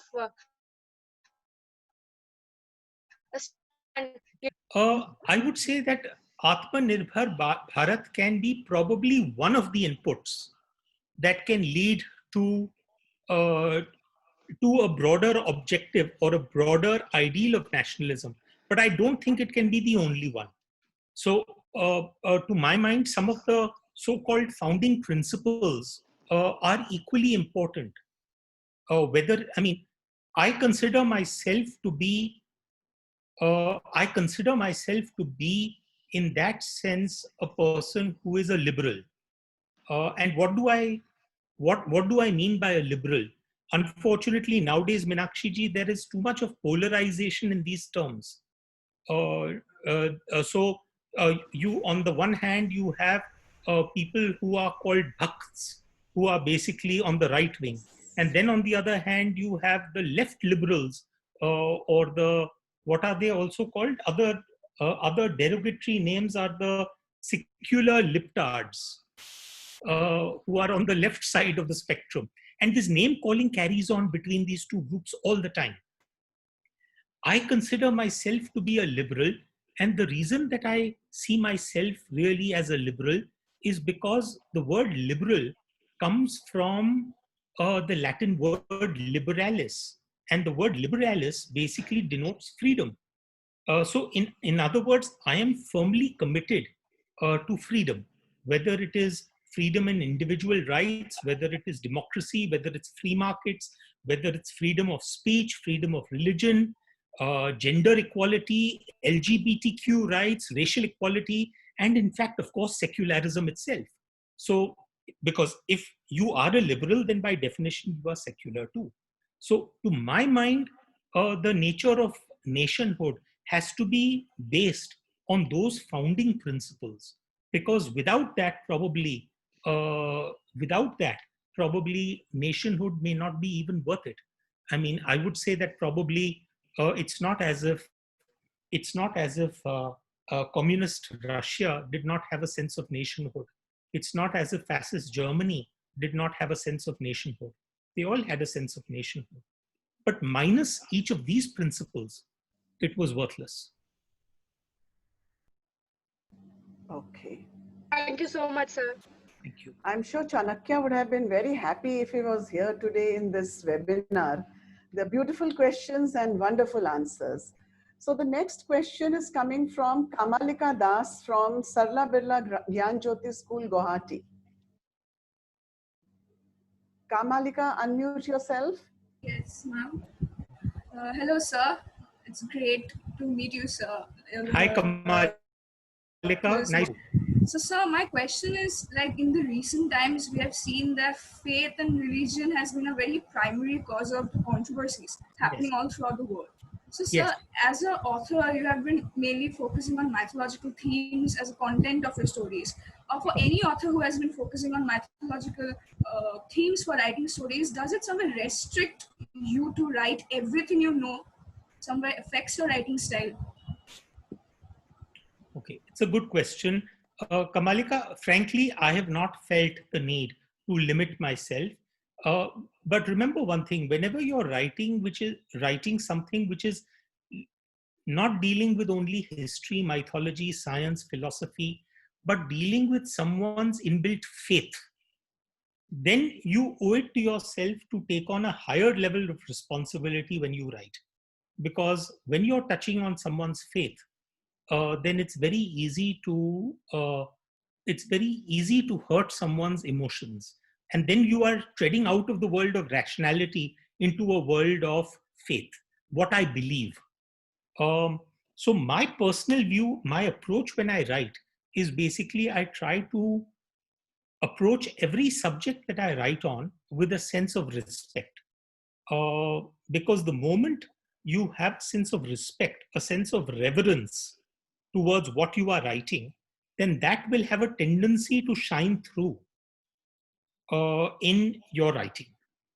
So for example, if I'm writing a book like the Rosabal line, which talks about the fact that Jesus Christ may have survived the crucifixion and may have actually come to India, where he eventually set up his home in Kashmir and lies buried there, there are people who might get upset by the fact that I'm committing blasphemy because I am saying that the resurrection did not happen.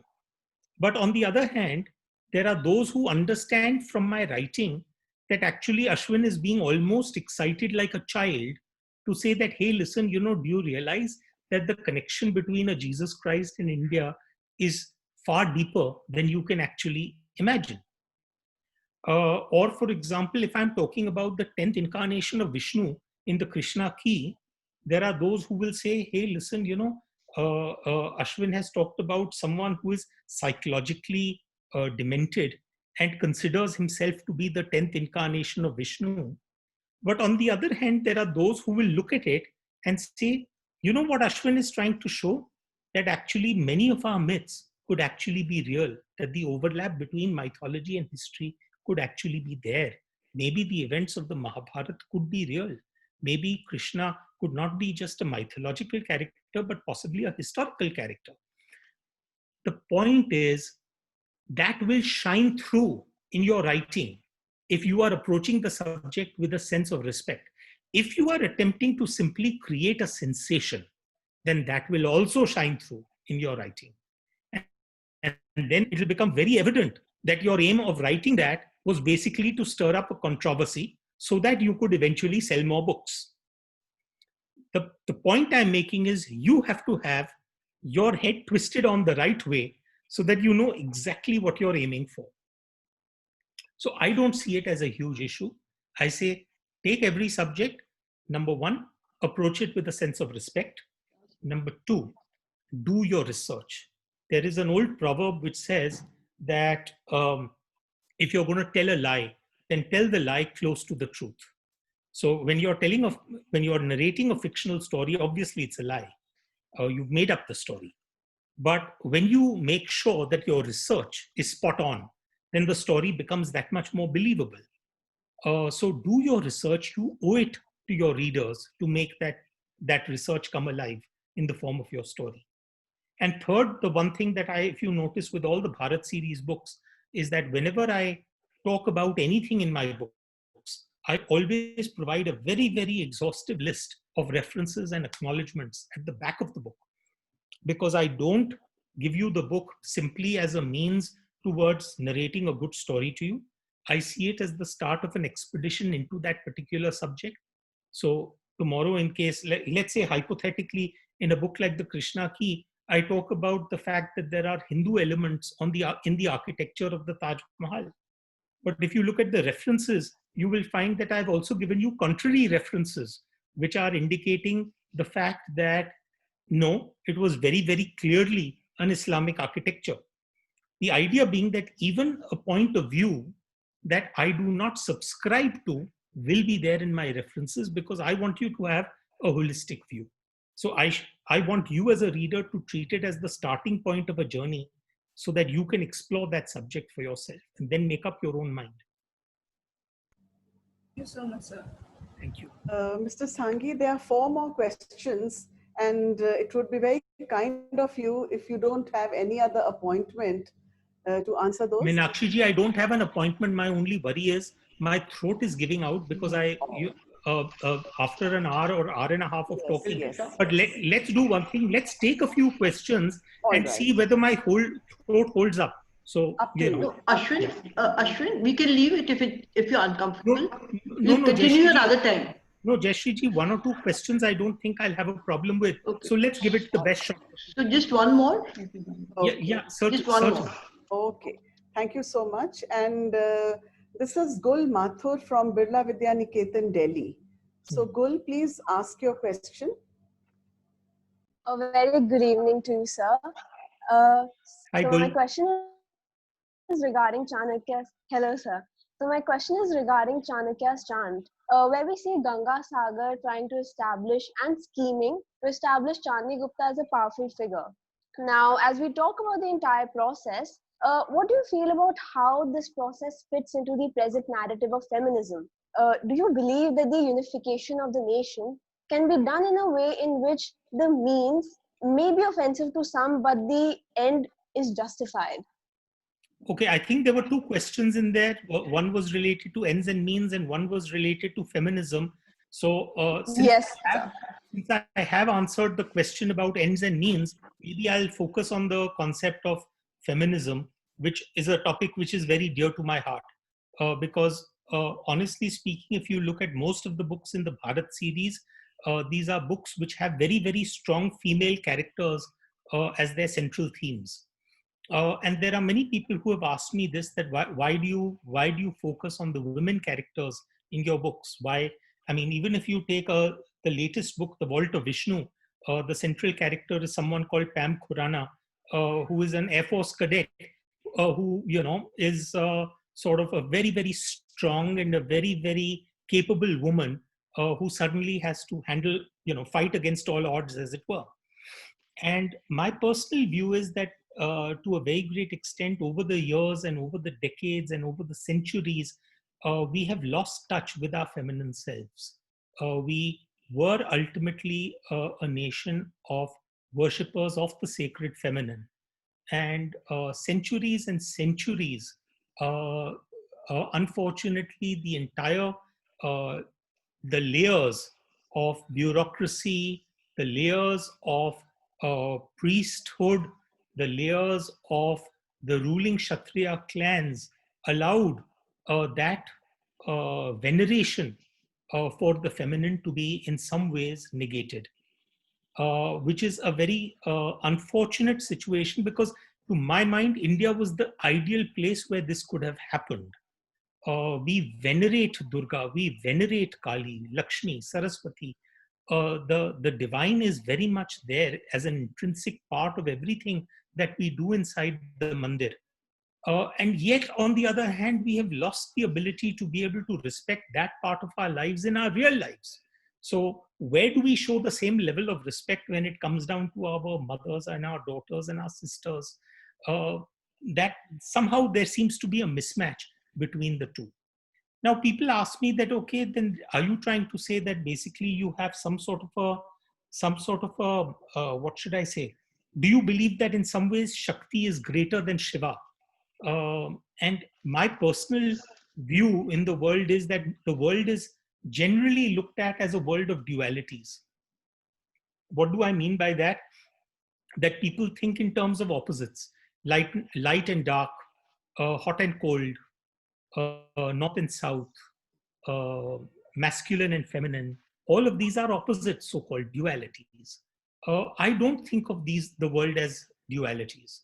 So for me, if you say something is cold, then it is not the opposite of hot, it is the absence of heat. Cold is the absence of heat. Or for example, if you think in terms of let us say many other concepts, like hypothetically light and dark. What is light and what is dark? Dark is simply the absence of light. It's not the opposite of light. So in that sense, I consider Shiva and Shakti to not be opposites of each other. I consider Shiva to be the absence of Shakti, and we've given it a form. All of us have Shakti in us, but we are endowed with Shakti in different ways. Some of us have lesser of it, some of us have a greater amount of it. Some of it comes through creative pursuits, some of it comes through prayer and puja, some of it comes through politics, some of it comes through learning, God knows. But Shakti is there in all of us. And what I would really like to see is this Shakti being appreciated much more in public life. And that is the reason that I write the books that I do.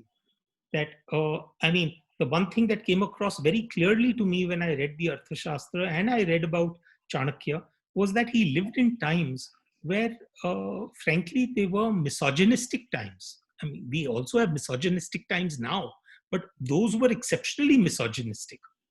In that sense, for all practical purposes, despite all of his wisdom, Kautilya could have been called a chauvinist of those times.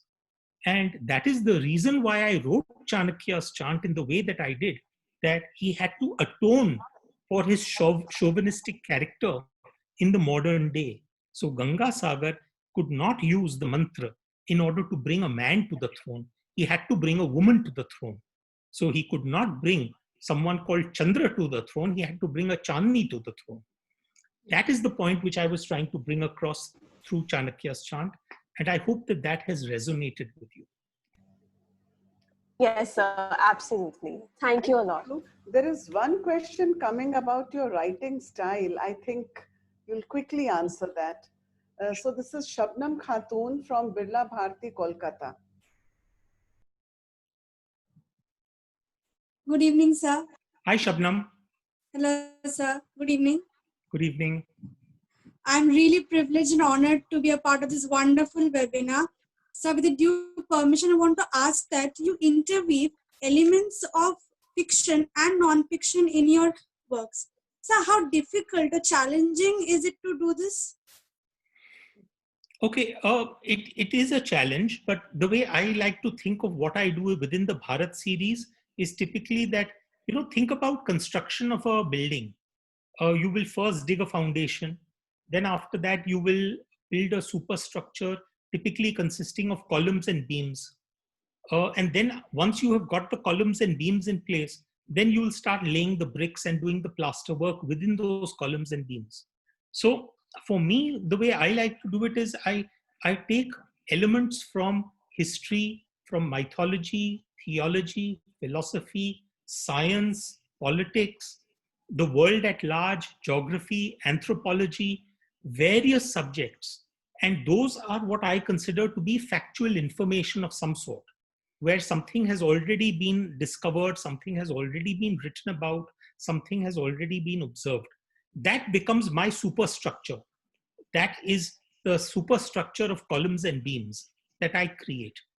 Once I'm done with creating that superstructure, then I know that the spaces between that superstructure is the places where I can fill my fiction.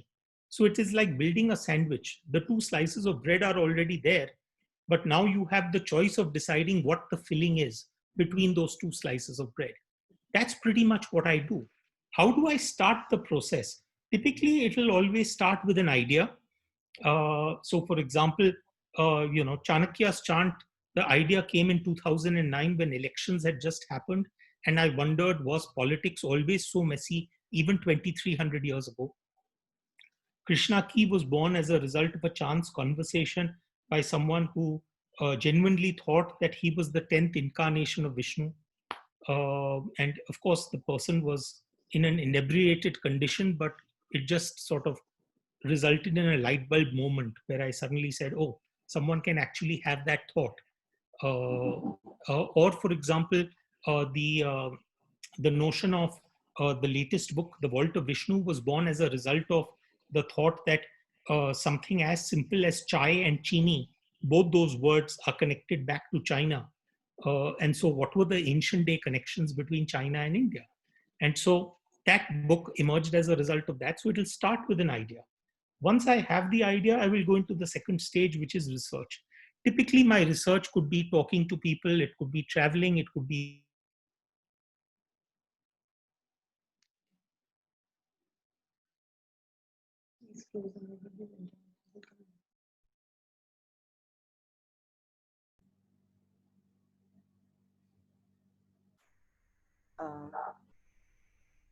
I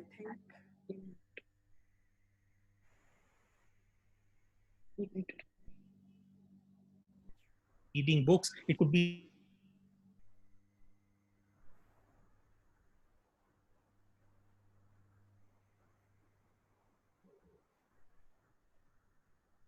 it's Mr. Sanghi's connection, which is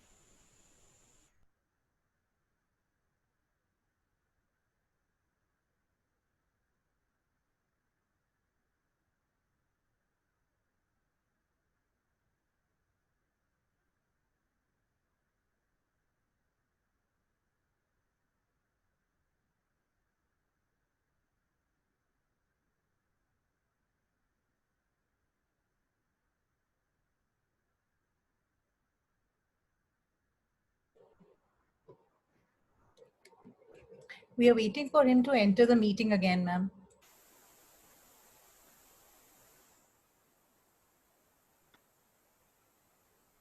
he got disconnected.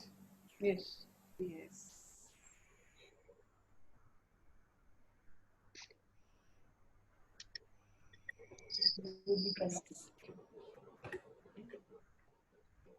Such an amazing conversation. Am I back?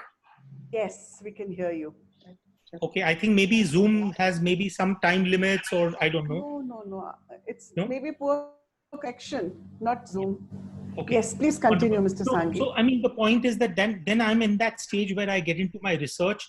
Once I'm done with the research, I get into my plotting stage, which is typically every twist and turn of the story will be plotted out chapter wise. The next stage is the writing stage, which typically takes me only about 6 months in terms of being able to get the book written from the first page to the last page. And finally, of course, once I'm done with all of that, then it goes into the rewriting stage. I've always claimed that I'm not a good writer, but I'm a good rewriter. So most of my best drafts happen once I'm already done with the first draft. All right. Thank you, sir. So would you take another question, or I think no, that's enough, Meenakshi. That's enough. Yes, ma'am. So thank you so much, Mr. Sanghi, and may I request Anjana to give a vote of thanks. And it was and then, such a powerful session we had today. Yes, Anjana, over to you. Good evening, Mr. Sanghi. It's been an absolute treat, absolute pleasure to connect with you. And our students, I think students all across the Sarla Birla group, the kind of interest that your talks have generated has really been phenomenal. So last session when we connected with you, it was all about finding the cosmic connects and the wonder that was India. This time too, you connected with us absolutely miraculously. For the young ones, I think it was the best kept secret that they resonated most with. So you've told them to keep their secrets close to their chest. And I'm sure that will resonate with all the young ones who are linked in today through this webinar. For us slightly older learners, I think it is the whole thing about Niti, Kutniti, and the nobility. So the nobility of purpose has been our biggest takeaway, that coupled with the growth mindset and the greater good that you talked to us about. Thank you once again for the session and your patience. The way you handled and tackled the questions has been something to learn from. Thank you once again, and thank you to our chairperson, Mrs. Mota, our mentor, for making these opportunities available and possible for all of us to connect under the Sarla Birla Group umbrella. Thank you so much. I'm absolutely honored and humbled and gratified to be here with each one of you, Jayashree. Almost 2 hours you've spoken to us, to the children. It's been just a fabulous experience. Thank you so much. Can I talk to you tomorrow sometime over the phone? Yeah, certainly, love to. of course. Okay. Of course, please, anytime that you wish, please call. Okay. Take care. All the best, Bye-bye. Thank you, Bye-bye. and thank you Good night. everyone Have a for good being day. here. Thank you. Bye-bye. Thank you, Meenakshi. Thank you so much, ma'am. All your effort. And I mean, it was a wonderful session. It and was thank very you so nice, much for yes. organizing it, ma'am. And everybody is here, so that's even better. It was amazing, amazing session. Good evening, ma'am. Mr. Sharma from Doha. It was really amazing session. Yes, indeed. We glued to the screen. Yes. Yes, Meenakshi, it was wonderful. Thank you so much. All ma'am's efforts. Yes, thank you, ma'am, for organizing this for us. Thank you so much. Bye-bye. Have a great day ahead.